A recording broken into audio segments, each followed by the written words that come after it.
নবীজি বলে গিয়েছিলেন শেষ জামানায় এর প্রচুর বাড়বে, এত বাড়বে যে হত্যাকারী জানবে না কেন তাকে মারলাম, আর নিহত ব্যক্তিও বুঝবে না কেন আমি মরলাম। সুবহানাল্লাহ, চিন্তা করতে পারেন?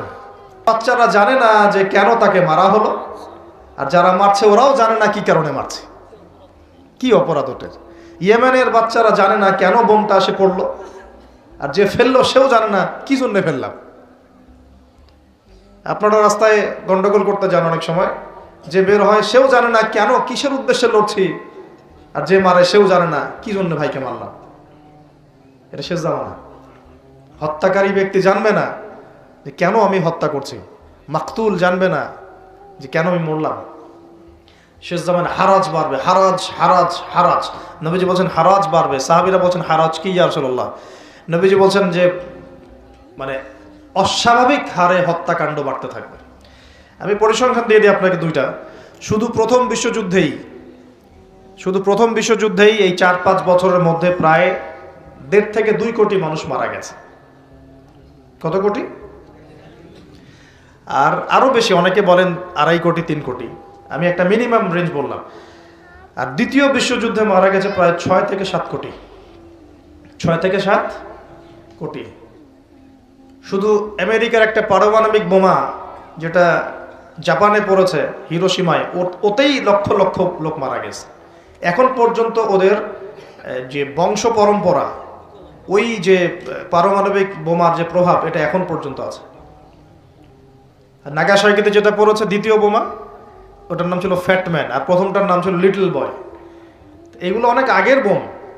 আর এখনকার পারমাণবিক বোমগুলো কত শক্তিশালী এটা বলার অপেক্ষা রাখে না। একটা পুরো দেশকে এক মুহূর্তে উড়াই দিতে পারে। বাংলাদেশের মতো একটা ছোট্ট দেশ, এরকম ছোট্ট একটা দেশকে একটা বোমা দিয়ে উড়িয়ে দেওয়া সম্ভব। ইংল্যান্ডের মতো একটা দেশকে একটা রাশিয়ান হাইপারসনিক ক্ষেপণাস্ত্র দিয়ে উড়িয়ে দেওয়া সম্ভব।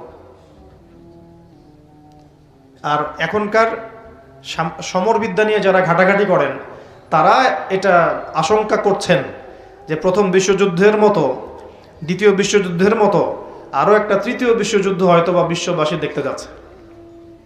হয়তোবা, আল্লাহ ভালো জানেন, আমরা তো গ্যারান্টি দিয়ে বলতে পারবো না, কিন্তু পরিস্থিতি ওইরকমই মনে হচ্ছে। তবে এতটুকু জেনে রাখেন, হাদিসের মধ্যে মালহামা নামে একটা শব্দ আছে। কি শব্দ? নবীজি বলেছেন ইউফ্রেটিস নদী, মানে ফোরাত নদী। ইউফ্রেটিস কোন নদী? এই ফোরাত নদী অচিরেই তার ভূগর্ভস্থ সোনার পাহাড় বের করে দিবে। ফোরাত নদী অচিরেই তার সোনার পাহাড় বের করে দিবে, এবং ওই সোনাকে নিয়ে মারামারি করতে আসবে যে মানুষগুলো, তাদের মধ্যে প্রত্যেক 100 জনের মধ্যে 99 জন মানুষ মারা যাবে। আর ওই একজন ব্যক্তি যে বেঁচে থাকবে, সে ধারণা করবে আমি সেই ব্যক্তি যে সোনাটা পাবো। আর মুসলিমদেরকে নবীজি বলছেন, তোমরা যদি ওই সময় ওই জায়গায় থাকো, কোনো মুসলমান যদি সেটা দেখে, তোমরা সেই সোনায় হাতও দিবে না। আরেকটা হাদিস এসেছে যে অচিরেই রোমকরা, পশ্চিমারা আরবদের সাথে চুক্তি ভঙ্গ করবে এবং 80টা পতাকা নিয়ে তাদের বিরুদ্ধে যুদ্ধে নেমে যাবে। কয়টা পতাকা? 80টা। এবং প্রত্যেক পতাকার নিচে থাকবে 12,000 করে সৈন্য। কত হাজার? একটা যুদ্ধে এত বেশি 99% মানুষ মারা যাওয়াটা স্বাভাবিক না, এটা অস্বাভাবিক। ঢাল তলোয়ার AK-47 যুদ্ধে এমনটা হবে না বা হয় না। হয়তো এমন কোনো অস্ত্র সেখানে প্রয়োগ করা হতে পারে, এটা আমাদের ধারণা, আল্লাহ ভালো জানেন, যেই অস্ত্রগুলো দিয়ে অল্প সময়ে বেশি বেশি মানুষ মেরে ফেলা সম্ভব। ঠিক যেমন এখনকার নিউক্লিয়ার ওয়েপেন্স বা থার্মোনিউক্লিয়ার ওয়েপেন্স হতে পারে, আল্লাহ ভালো জানেন। তো বিশ্ববাসী এরকম একটা মালহামা দেখার অপেক্ষায় আছে। এই মালহামার পরেই আসবেন ইমামুল মাহদি। ইমামুল মাহদির পরে আসবে ঈসা ইবনে মারিয়াম। ঈসা ইবনে মারিয়ামের পরে আসছে ইসলামিক খেলাফত। ওই খেলাফত থেকে খলিফা, এই শব্দটা নিয়ে কথা বলছি এখন। আমি আবু বকর সিদ্দিকে ছিলাম রাদিয়াল্লাহু আনহু। ফেরেশতারা বলছেন, আপনি কি এমন কাউকে পৃথিবীতে পাঠাতে চান গিয়ে রক্তপাত ঘটাবে অথবা ফাসাদ সৃষ্টি করবে? যেটা বললাম, এখনকার বিশ্বে দুটোই আমাদের কাজ। তো আল্লাহ পাক বলছেন, ইন্নী আ'লামু মা লা তা'লামুন, ইন্নী আ'লামু মা লা তা'লামুন। দেখো আমি যা জানি তোমরা সেটা জানো না। মানে আমার কিছু শুকরগুজার বান্দা থাকবে যারা এরকম ফিতনা ফাসাদ করবে না এবং রক্তপাতও ঘটাবে না, তাদের জন্যই আমি প্রস্তুত করেছি জান্নাতুল ফিরদাউস। সুবহানাল্লাহ। তো এখন ফেরেশতাদের মতামত আপনারা শুনলেন, আল্লাহ পাকের কথাও শুনলেন। এখন আল্লাহ রাব্বুল আলামিন তার খলিফা হিসেবে সৃষ্টি করলেন তার নিজ হাতে আদম আলাইহিস সালামকে। সুবহানাল্লাহ। প্রথম মানবকে, তিনি নবীও হলেন, তিনি প্রথম মানব এবং তিনি খলিফা। এখন আদম আলাইহিস সালামকে তার স্ত্রী সহ জান্নাতে থাকতে দেয়া হলো। এই ঘটনা আপনারা জানেন। ইবলিস এসে প্ররোচিত করলো। তার আগে ইবলিসকে বলা হয়েছিল সেজদা করো, সবাই সেজদা করলো, ইবলিস করলো না। মনে আছে? এটা তো আপনারা জানেন। ওইদিকে আমি আর ওই জন্য সময় নষ্ট করছি না। ইবলিস সেজদা না করে কাফের হয়ে গেল। আর আদম আলাইহিস সালাম এবং হাওয়া আলাইহিস সালামকে জান্নাতে থাকতে দেয়া হলো। বলা হলো যে এখানে থাকো, কিন্তু ওয়ালা তাকরাবা হাদিহিশ শাজারা, এই গাছের কাছেও যাবে না। ইবলিস ফুসলিয়ে ফাসলিয়ে তাদেরকে গাছের কাছে নিয়ে গেল। যেভাবে আমাদেরকে ফুসলিয়ে পাপের দিকে নিয়ে আসে, ঠিক এভাবেই। ঠিক আছে? এখন আমাদের পিতামাতা একটা ভুল করে ফেললেন। মানুষ মাত্রই কি হবে? আমাদের পিতামাতা ভুল করে ফেললেন। এটাই তো হাদিসের ব্যাখ্যা যে কুল্লু বনি আদম খাত্তা, প্রত্যেকটা বনু আদমেরই কি আছে? ভুল আছে। খয়রুল খাত্তাইন আত-তাওয়াবিন, যারা তওবা করে তারা হচ্ছে উত্তম ভুলকারী। তো আমাদের পিতা কিন্তু ভুলের উপর অটল থাকলেন না। ইবলিস যেমন তার মতে অটল থাকলো যে আমি সেজদা করি নাই, তো কি হয়েছে? খলাকতানি মিন নার ওয়া খলাকতাহু মিন তিন, আমাকে সৃষ্টি করেছেন আপনি আগুন দিয়ে, ওকে সৃষ্টি করেছেন মাটি দিয়ে। এটা ইবলিসের চরিত্র। যে ভুলের উপর অটল থাকে, সংশোধন করে না, সে ইবলিসের অনুসারী। কথা বুঝতে পারছেন? ইবলিস কি এখানে সঠিক ছিল? নাউজুবিল্লাহ, কখনোই না। আল্লাহ পাক তাকে আদেশ করেছেন, আদম কিসের তৈরি সেটা তো দেখার দরকার নাই।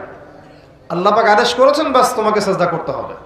এখন আমরা যেমন আল্লাহ পাকের আদেশের সামনে অনেক সময় এরকম দলিল উপস্থাপন করি, এটা কেন করব, এটা কেন করব, তাই না? পর্দা কেন করব, নামাজ কেন পড়ব, যাকাত কেন দেওয়া লাগবে, এগুলি ইবলিসের চরিত্র। আর ইবলিস চ্যালেঞ্জ করলো আল্লাহকে, আল্লাহ পাক তাকে বের করে দিলেন। ফাখরুজ মিনহা ফাইন্নাকা রাজিম, এখান থেকে বের হও, তুমি অভিশপ্ত। ওয়াইন্না আলাইকা লা'নাতা ইলা ইয়াউমিদ্দিন, কিয়ামত পর্যন্ত তোমার উপর লানত, অভিশাপ। ও আবার চালাক, সে বলল যে আমাকে কিয়ামত পর্যন্ত অবকাশ দিন। আনজিরনি ইলা ইয়াউমি ইউবআসুন, আমাকে কিয়ামত পর্যন্ত অবকাশ দিন।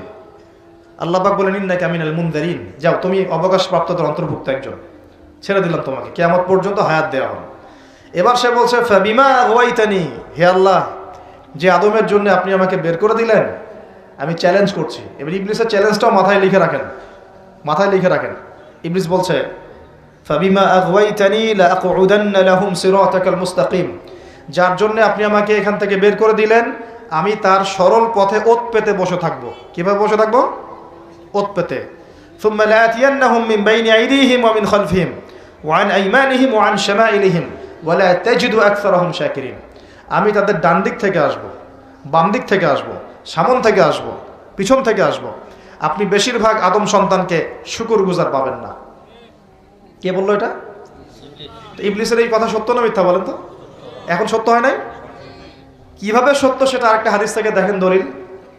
আমি আর গভীরে ঢুকে যাচ্ছি। কিয়ামতের মাঠে আদম আলাইহিস সালাম, এই আদম আলাইহিস সালামই যখন উঠবেন, আদম আলাইহিস সালামকে আল্লাহ পাক ডেকে বলবেন তোমার সন্তানদের মধ্য থেকে জাহান্নামী জান্নাতি আলাদা করে দাও তো তুমি। তো আদম আলাইহিস সালাম বলবেন ইয়া আল্লাহ, কতজন জান্নাতি, কতজন জাহান্নামী? আল্লাহ পাক বলবেন প্রত্যেক 1000-এ 999 জনকে জাহান্নামের জন্য আলাদা করে দাও। বলেন নাউজুবিল্লাহ। এই হাদিসটা শোনার পরে সাহাবায়ে কেরাম রাদিয়াল্লাহু আনহুম খুব বিচলিত হয়ে পড়লেন। তখন নবী সাল্লাল্লাহু আলাইহি ওয়াসাল্লাম আশ্বস্ত করলেন যে ওই যে 1% জান্নাতি দেখা যাচ্ছে, এগুলো উম্মতে মুহাম্মাদের মধ্যেই বেশি হবে ইনশাআল্লাহ। তবে কোন উম্মতে মুহাম্মাদি যে নামাজ পড়ে না, রোজা রাখে না, যাকাত দেয় না, শরীয়তের বিধিবিধানের কোনো পরোয়া করে না, কোরআনটা পর্যন্ত তেলাওয়াত করতে চাচ্ছে না, সেই উম্মতে মুহাম্মাদি কথা বলা হচ্ছে কি? নাকি যারা নিজেদের জান মাল সময় শ্রম সব কিছু ঢেলে দিয়ে দিনের জন্য নিজেকে নিবেদিত প্রাণ করে, কাদের কথা বলা হচ্ছে? এটা আপনারা নিজেরাই বোঝেন, এটা তো আমার বোঝানোর দরকার নাই। এখন বুঝেন তাহলে পার্সেন্টেজটা কত হবে। তো ইবলিসের কথা তাহলে সত্য হলো। ইবলিস কি বললো? ওয়ালা তাজিদু আকসারাহুম শাকিরিন, বেশিরভাগকে আপনি শুকরগুজার পাবেন না। আল্লাহ পাক আল্লাহ পাক নিজেও এই কথা বলেছেন সূরা সদের মধ্যেই, ওয়া কালিলুম মিন ইবাদিয়াশ শাকুর, আমার শুকরগুজার বান্দা খুব কম হবে। অন্য একটা জায়গাতেও আছে।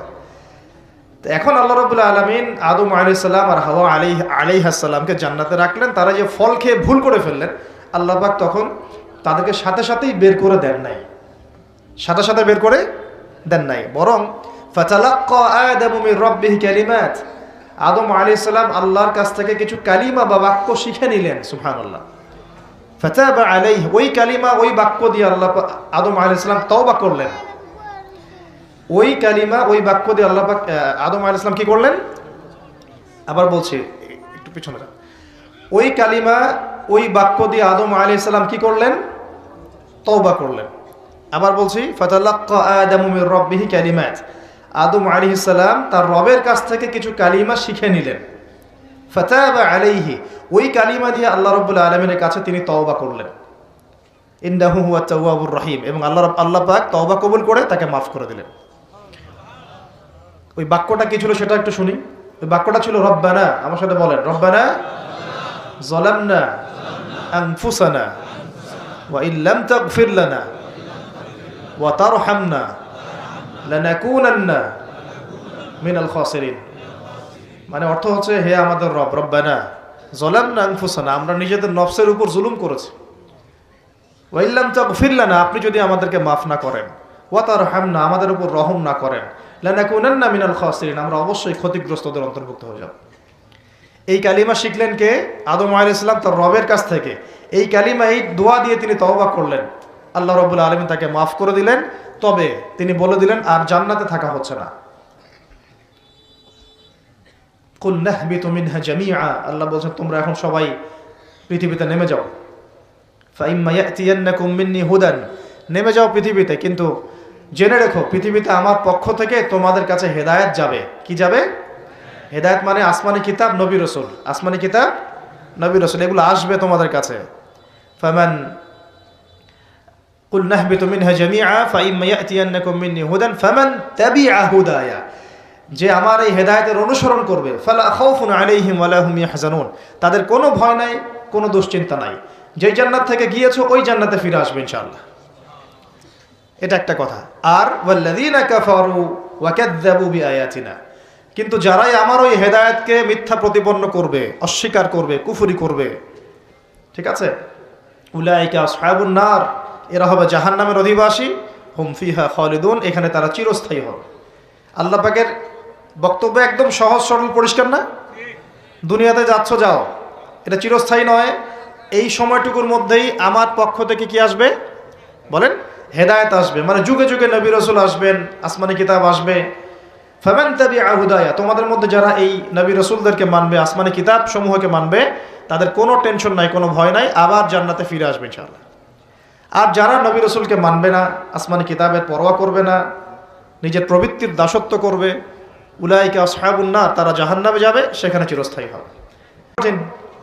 একদম সহজ কথা আল্লাহ পাকের। এবার এই যে সিলসিলা শুরু হলো পৃথিবীতে, এখন আদম আলাইহিস সালামকে আল্লাহ পাক কি বলেছেন? কি শব্দটা বলেছিলাম? খলিফা। এবার আদম আলাইহিস সালাম পৃথিবীতে এসে কি আবারও নতুন করে কোনো ভুল করেছিলেন? বলেন তো দেখি। উত্তর না, করেন নাই। মানে কান্নাকাটি করতে করতেই বছরের পর বছর চলে গেছে, শুধু কাঁদতে কাঁদতেই বছরের পর বছর চলে গেছে। পরবর্তী ভুল যেটা আমরা দেখি সেটা হলো হাবিল আর কাবিলের ভুল। কাবিল তার ভাই হাবিলকে হত্যা করেছে, তাই না? হিংসার বশবর্তী হয়ে। ওই যে এখনো দেখবেন আমাদের সমাজে যে ভাইয়ে ভাইয়ে মারামারি, এটা সেই হাবিল কাবিলের সুন্নত। এখানে আমরা কাবিল হব না, হলে হাবিল হব। প্রয়োজনে হাবিল হয়ে থাকবো, তাও কাবিল হতে চায় না। কারণ নবী সাল্লাল্লাহু আলাইহি ওয়াসাল্লাম বলেছেন, পৃথিবীতে প্রথম হত্যাকাণ্ড সংঘটিত করেছে কাবিল।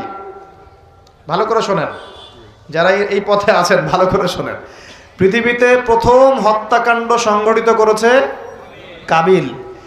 এ কারণেই কিয়ামত পর্যন্ত যত মানুষ খুন হবে, খুন, এই সমস্ত খুনের পাপের একটা অংশ কাবিলের আমলনামায় গিয়ে যুক্ত হবে। নাউজুবিল্লাহ। মনে করায় দেই, কাবিল একজন নবীর সন্তান। কার সন্তান? নবীর সন্তান। লূত আলাইহিস সালামের স্ত্রী একজন নবীর স্ত্রী। নূহ আলাইহিস সালামের স্ত্রী একজন নবীর স্ত্রী।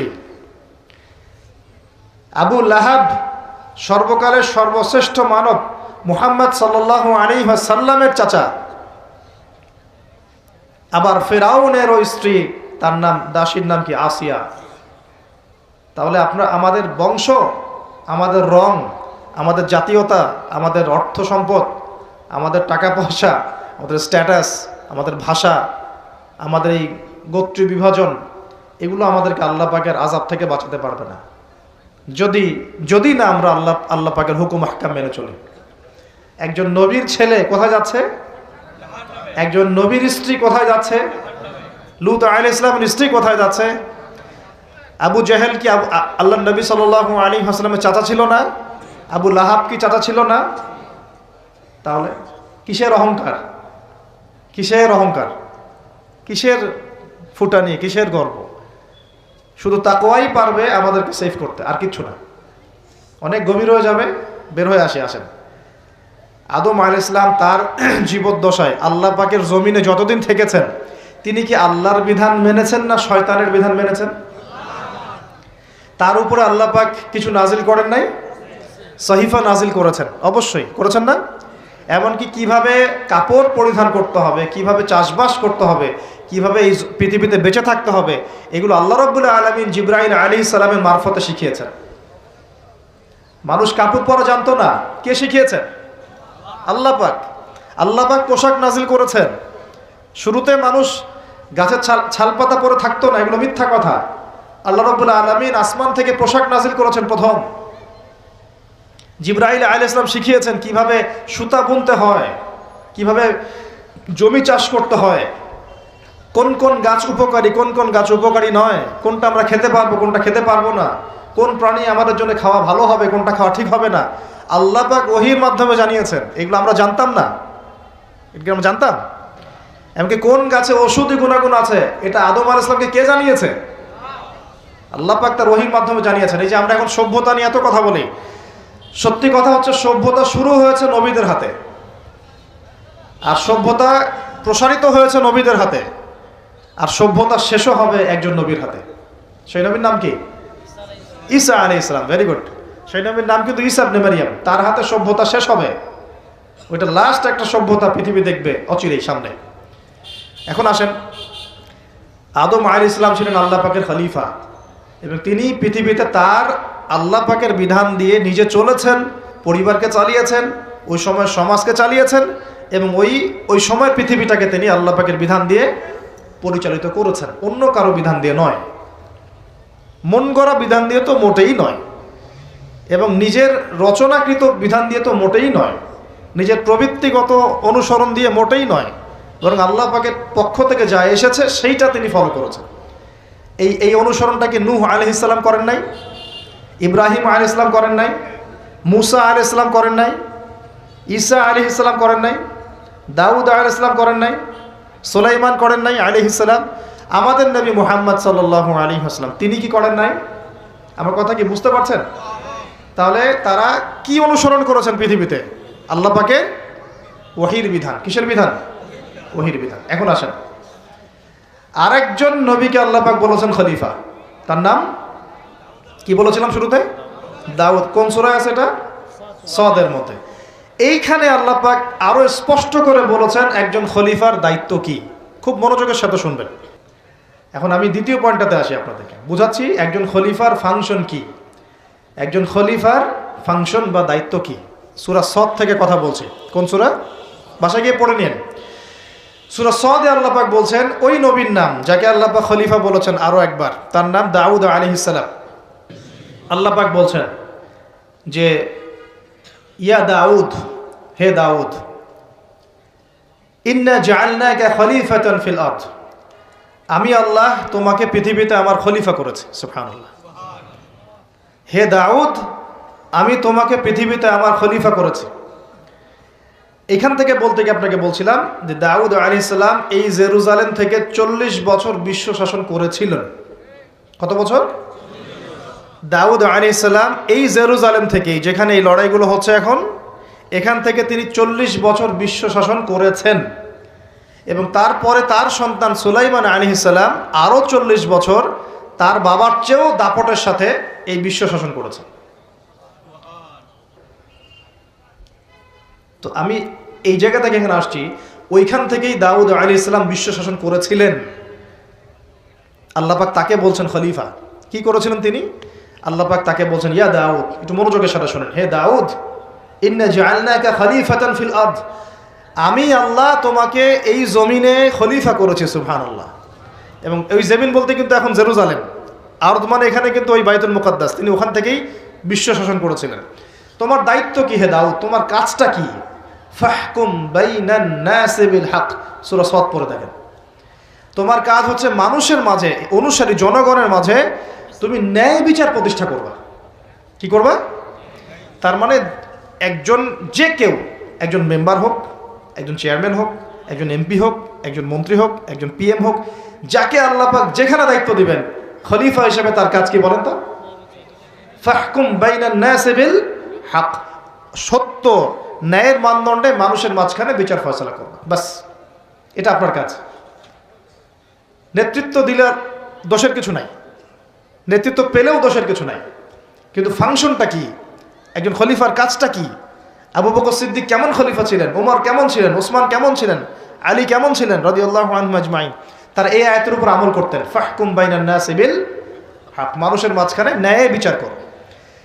ন্যায় বিচার কথা বলা হয়েছে, ন্যায় বিচার। এখন ন্যায় বিচার কতটুকু কি হচ্ছে না হচ্ছে এটা আপনারা আমার চেয়ে ভালো জানেন, আমি এইসব নিয়ে কথা বলতে চাই না, কিন্তু আমাদের কাজ এতটুকুই, যাকে আল্লাহ পাক যেখানে দায়িত্ব দিবেন ন্যায় বিচার। আরও আল্লাহ বলছেন, আয়াতটা শেষ হয়নি, আরও সামনে একটু আছে।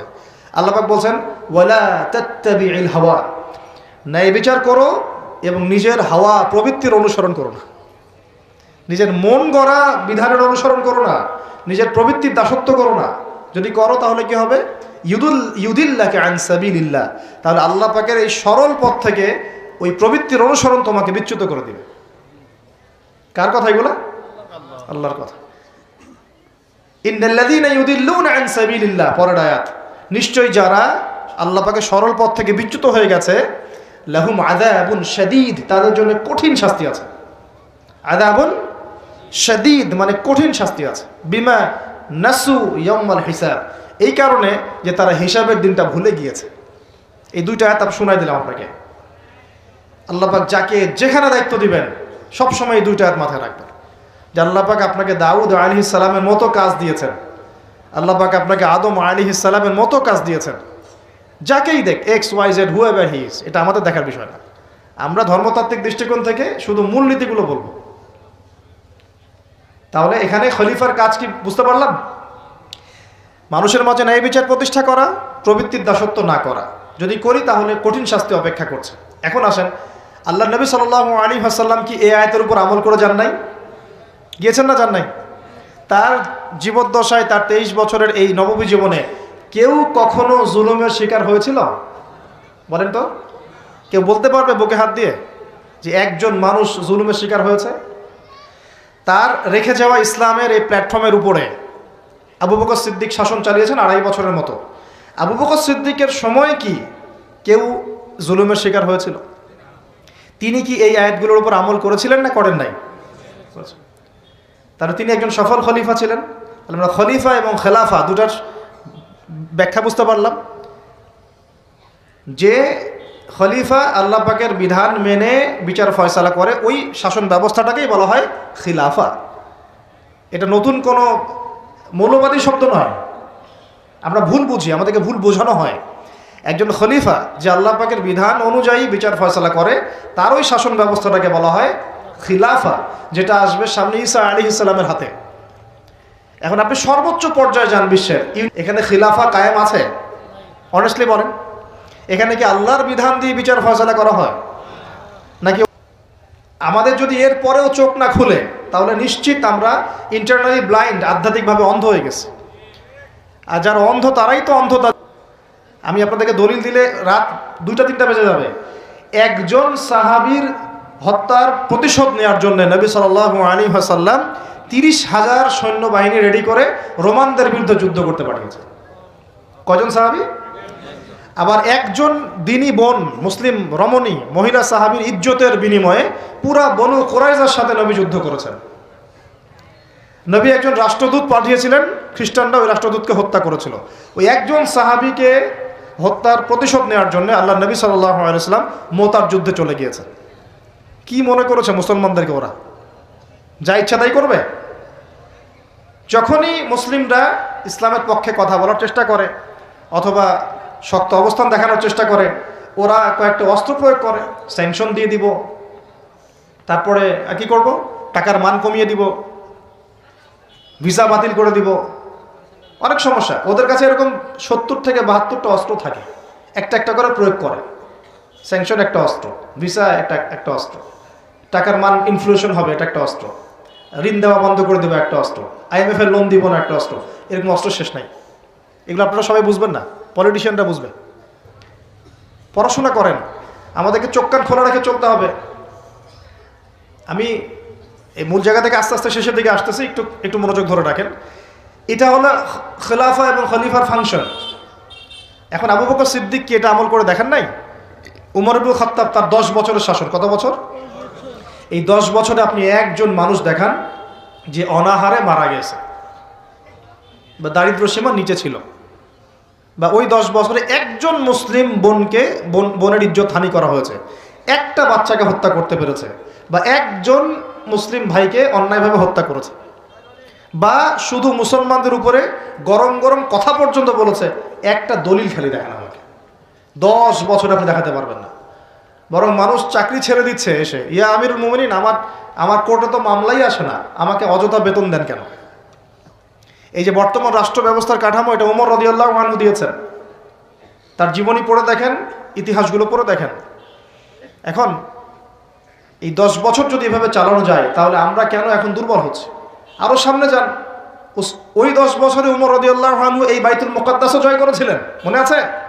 উটের পিঠে তিনি একবার চলেছেন, তারপর ভিত্তকে উঠিয়েছেন। ওটা নিয়ে কাজী নজরুল ইসলাম কবিতা লিখেছিলেন।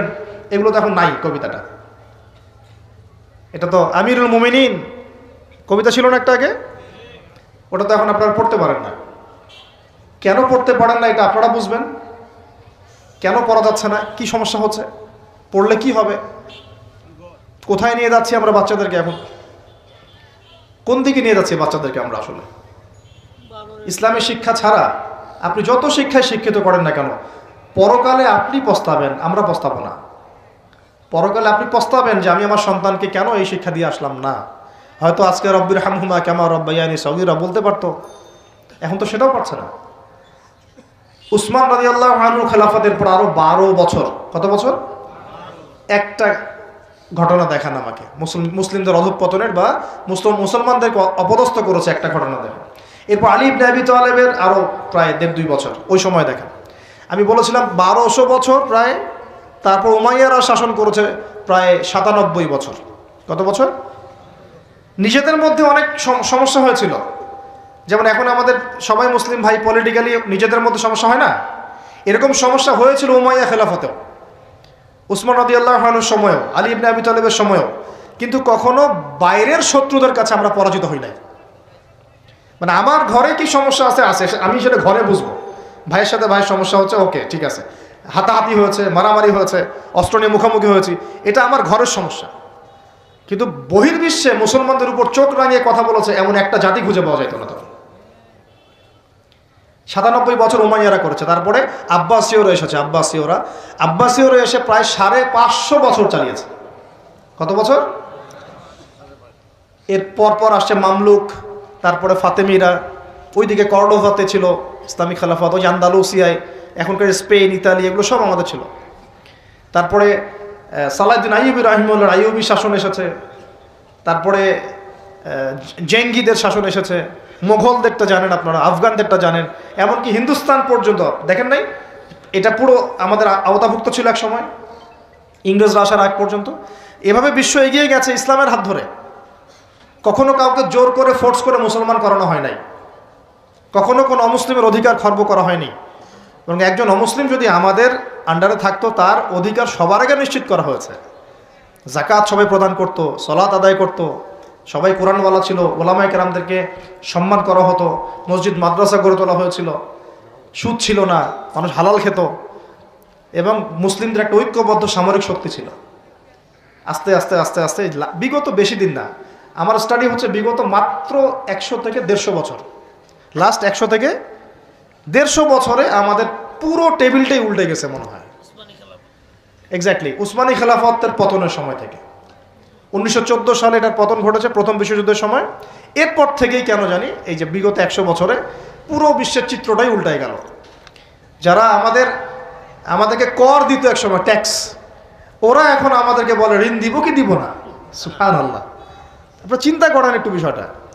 যারা আমাদেরকে ট্যাক্স দিয়ে আমাদের জমিতে থাকতো, ওরা আমাদেরকে বলে লোন লাগলে অ্যাপ্লাই করতে হবে, শর্ত সাপেক্ষে দিতে পারি, তা আবার চড়া সুদে। ওরা বলে যে পলিটিক্যাল সিস্টেম আমাদের কেমন হবে, ও ইন্টারফেয়ার করতে চায়, ও এসে নাক গলাতে চায় যে তোমাদের রাষ্ট্র ব্যবস্থা কীভাবে চলবে। ওরা এসে এখন ঠিক করে দেয় যে আমাদের সংস্কৃতি কেমন হবে, আমাদের শিক্ষানীতি কেমন হবে, ইত্যাদি ইত্যাদি। যে জেরুজালেমে ঢোকার আগে ওদেরকে 10 বার চেকিং করতে হতো, ওখানে আমরা ত্রাণ পাঠাতে পারছি না,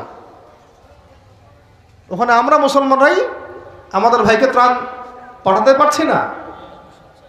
নির্বিচারে মানুষ মারছে, কিন্তু আমরা গিয়ে প্রতিহত করতে পারছি না, আমরা ফোর্স পাঠাতে পারছি না। আপনি বিশ্বাস করেন, বাংলাদেশে যারা উপর থেকে নিচু লেভেলে যে সেক্টরে মানুষরা আছেন, এদের মধ্যে বহু ইমানদার মানুষ আছে, বহু ইমানদার মানুষ আছে। পলিটিশিয়ানদের মধ্যে, র্যাবে, বিজিবিতে, আর্মিতে, আনসারে, প্রত্যেকটা জায়গায় এমন বহু মানুষ আছে যাদেরকে যদি আপনি পাঠাতেন যে যাও ওই জালেমদের বিরুদ্ধে অস্ত্র ধরো, দেখতেন ওরা বুক পেতে শহীদ হয়ে যেত। বহু মানুষ আমাদের দেশে আছে। ইমান আমরা লালন করি বলেই তো কথাগুলো বের হচ্ছে। আমাদের জায়গা, আমাদের জমি, আমাদের ভাই, আমাদের বোন, আমাদের বাচ্চাকে মেরে শেষ করে ফেললো, আমরা সামান্য প্রতিবাদটুকু করতে পারছি না। বাংলাদেশের মতো ছোট একটা দেশ যে পরিমাণ সাহস দেখিয়েছে, ওখানে আরবের বড় বড় মুসলিম রাষ্ট্রগুলো সেই সাহস দেখাতে পারে না। কিসের ওয়াইসি, নাটক, সার্কাস মনে হয় এগুলাকে। 110-20 জন বসবে, খ্যাপসা খাবে, খ্যাপসা আর ওই যে কি ফাহাম, এগুলো খাবে বসে বসে, কোকাকোলা পান কর, কোকাকোলা, স্প্রাইট। শেষমেশ সবাই মিলে একটা সিদ্ধান্তে আসলো যে নিন্দা জানানো দরকার, নিন্দা জানাই। কেন নিন্দা জানাই? আরবের জনগণ তো খেপে যাবে, জনগণ তো ইমানদার, জনগণ বলবে যে আপনারা কিছু করেন না কেন, ওদেরকে দেখানোর জন্য মিটিংটা আয়োজন করব। আজ পর্যন্ত কি পদক্ষেপটা নিয়েছে? 15,000 মানুষের জীবনের মূল্য কি এই 1500 টাকার ত্রাণে চলে যাবে? এত ত্রাণ দিলেই হয়ে যাবে? কেউ কেউ তো বর্ডার পর্যন্ত বন্ধ করে রেখে দিচ্ছে যে এখানে আসতেও দিব না। এই হিস্ট্রি একদিন 2 দিনের না, আমি এক মিনিটে বলতে পারবো না। আপনারা ডক্টর রাগিব সারজানি এবং ডক্টর আলী মোহাম্মদ সাল্লাভি, তাদের ইতিহাসের বইগুলো পড়ে নিয়ে বহু কিতাব আছে। এটা বিশাল ইতিহাস। এটা এখন অক্টোবর মাসের ঘটনা না, এটা অক্টোবর মাসের 6 তারিখে নতুন করে শুরু হয়েছে মাত্র। এটা প্রায় 97 বছর থেকে চলছে,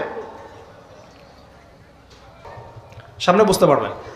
তো এটা একদিন 2 দিনের ইতিহাস নয়। আর এই প্রতিহতটা মানুষ আজকে নতুন করে করছে এমন নয়, প্রতিহত করেছে অনেকেই, অনেক সংগঠন এখানে প্রতিহত করে করে করে করে চলে গেছে। এখন না হয় আজকে দেখতে পাচ্ছেন, আগে তো সে ছিল না, ইন্তেফাদার আগে তো সে ছিলই না। নতুন করে তাকে প্রথম শুরু করেছিল ইখওয়ানুল মুসলিমিন। তার আগেও ওই যে কাসসাম ব্রিগেড, আপনার নাম শুনেছেন, ইজউদ্দিন কাসসাম, উনি প্রথম শুরু করেছিলেন 1935 সালের দিকে।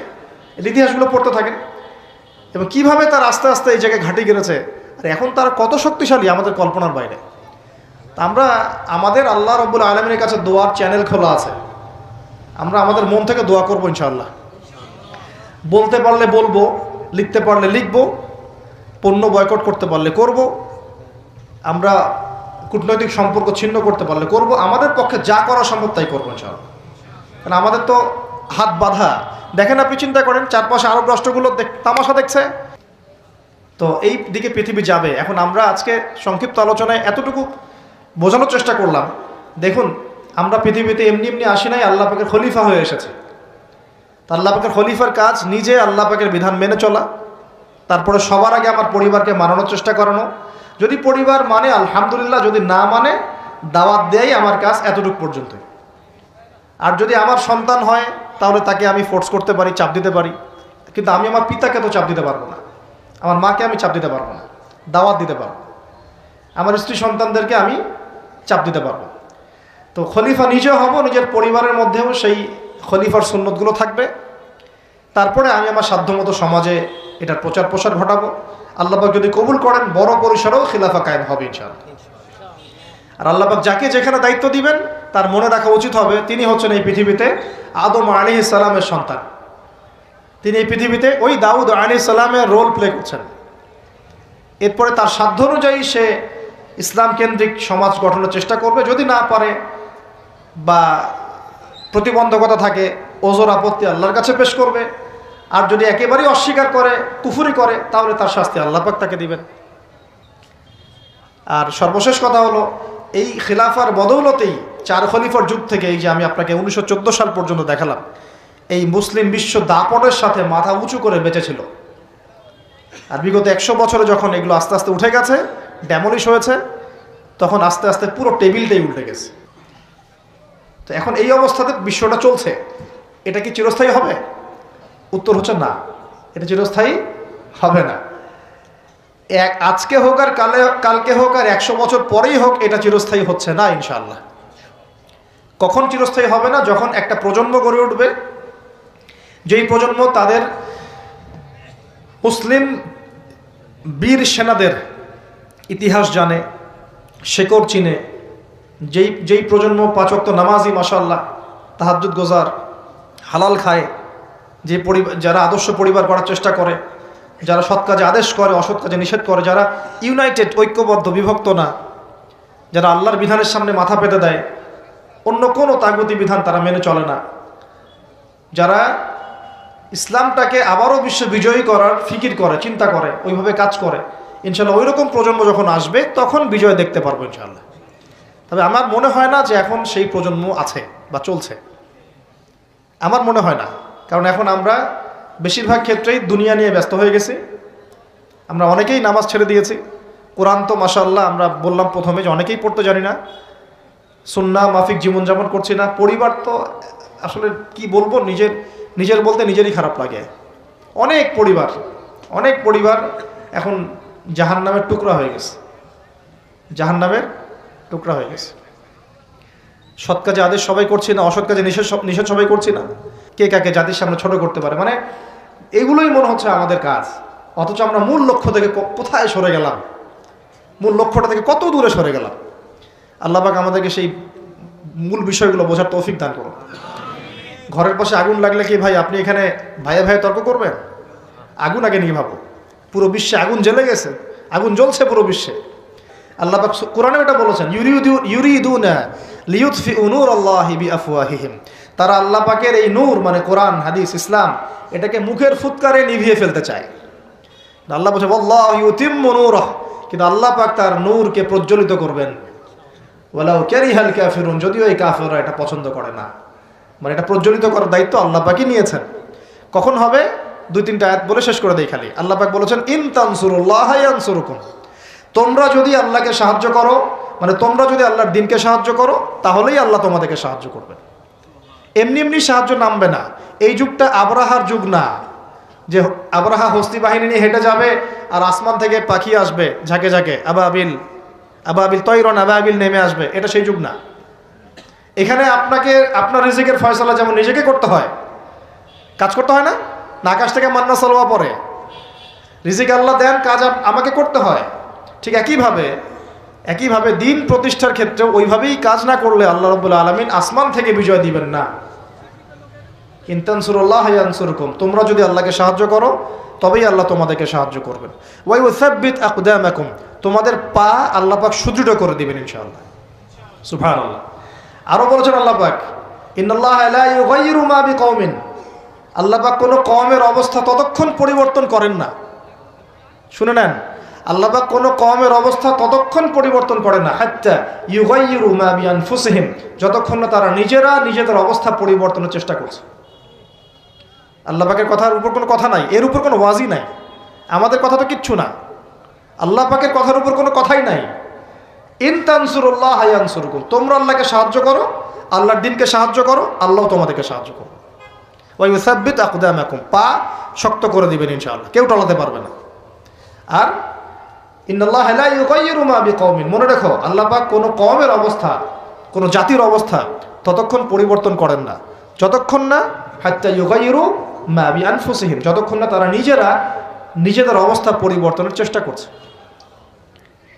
আর সর্বশেষ কথা আল্লাহ পাক বলছেন ওয়া ইন তাতাওয়াল্লাউ, যদি তোমরা মুখ ফিরায় চলে যাও, তোমরা যদি মুখ ফিরিয়ে উল্টা দিকে চলা শুরু করো, যেমনটা আমরা করছি আর কি এখন, তাহলে আল্লাহ কি করবেন? আল্লাহ বলছেন ইয়াস্তাবদিল কওমান গায়রাকুম, আল্লাহ তোমাদের সবাইকে সরিয়ে দিবেন। বলেন নাউজুবিল্লাহ। ইয়াস্তাবদিল কওমান গায়রাকুম, আল্লাহ পাক তোমাদের সবাইকে সরিয়ে দিয়ে নতুন কওম নিয়ে আসবেন। সুম্মা লা ইয়াকুনু আমসালাকুম, তারা তোমাদের মতো হবে না, তারা তোমাদের মতো অপদার্থ হবে না। কিভাবে সরাতে পারেন? এক মহামারীতে সরাতে পারেন না? এক ভূমিকম্পে সরাতে পারেন। 5-6 মাত্রা ভূমিকম্প হলেই শেষ, ঢাকা শেষ, একদম 60% মানুষ দেখবেন ডেড, নাউজুবিল্লাহ। তাহলে কিসের বড়াই, কিসের? আল্লাহ পাকের কোরআনের আয়াতগুলো থেকে আমরা শিক্ষা নিব না? ওয়া ইন তাতাওয়াল্লা ইয়াস্তাবদিল কওমান গায়রাকুম সুম্মা লা ইয়াকুনু আমসালাকুম। সর্বশেষ আল্লাহ পাক বলেন ইয়া আইয়ুহাল্লাযীনা আমানু, হে মুমিনগণ, ইসবিরু, তোমরা সবর করো। ইসবিরু ওয়া সাবিরু ওয়া রাবিতু, তোমরা সবর করো, সবরের প্রতিযোগিতা করো এবং তাকওয়া অবলম্বন করো এবং তোমাদের আখের গোছাও, তোমরা প্রস্তুতি নাও, তোমরা এসব বিজয়ের প্রস্তুতি নাও, লাআল্লাকুম তুফলিহুন, যাতে করে তোমরা সফল হতে পারো। আল্লাহ পাক আমাদের সবাইকে আলোচনা বোঝার তৌফিক দান করুন। আল্লাহ পাক আমাদের সবাইকে তার জমিনে তার খলিফা হওয়ার তৌফিক দান করুন। সেই সোনালী যুগের ইসলাম আবার ফিরিয়ে আনার তৌফিক দান করুন। আল্লাহ পাক ইসলামটাকে আমাদের কাছে বোঝার তৌফিক দান করুন। যারা ইসলামের বিকৃত ব্যাখ্যা করে, এইসব ব্যাখ্যা থেকে আল্লাহ পাক আমাদেরকে হেফাজত করুন। আল্লাহ পাক ইসলামের নামে সব ধরনের উগ্রপন্থা থেকে আমাদেরকে হেফাজত করুন এবং একই সাথে ইসলামের নামে সব ধরনের শিথিলতা থেকে আল্লাহ পাক আমাদেরকে হেফাজত করুন। আল্লাহ পাক আমাদেরকে মধ্যমপন্থী জাতি বানায় দেন, আপোষের সমস্ত ক্রন্দল আল্লাহ মিটায় দেন এবং আমাদের যুব সমাজকে কোরআনওয়ালা বানায় দেন, সুন্নাওয়ালা বানায় দেন। আমাদের পরিবারগুলোকে আল্লাহ পাক জান্নাতের টুকরা বানায় দেন। আল্লাহ পাক আমাদের সন্তানদেরকে মানুষ করার তৌফিক দান করেন। আসন্ন সেই বিজয়ে আল্লাহ পাক আমাদেরকে অংশ নেওয়ার তৌফিক দান করেন। দিনের জন্য জানমাল ব্যয় করে, জানমাল সময় শ্রম যা আছে আল্লাহর জন্য ঢেলে দেওয়ার তৌফিক দান করেন।